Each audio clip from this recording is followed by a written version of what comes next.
Hola gente de YouTube, hoy vamos a tener una nueva creepypasta que me pasó hace unos años y...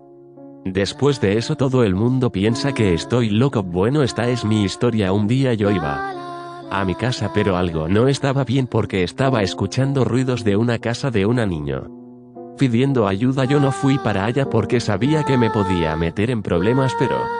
durante las siguientes semanas se seguía escuchando ese ruido. Le marqué a la policía, pero...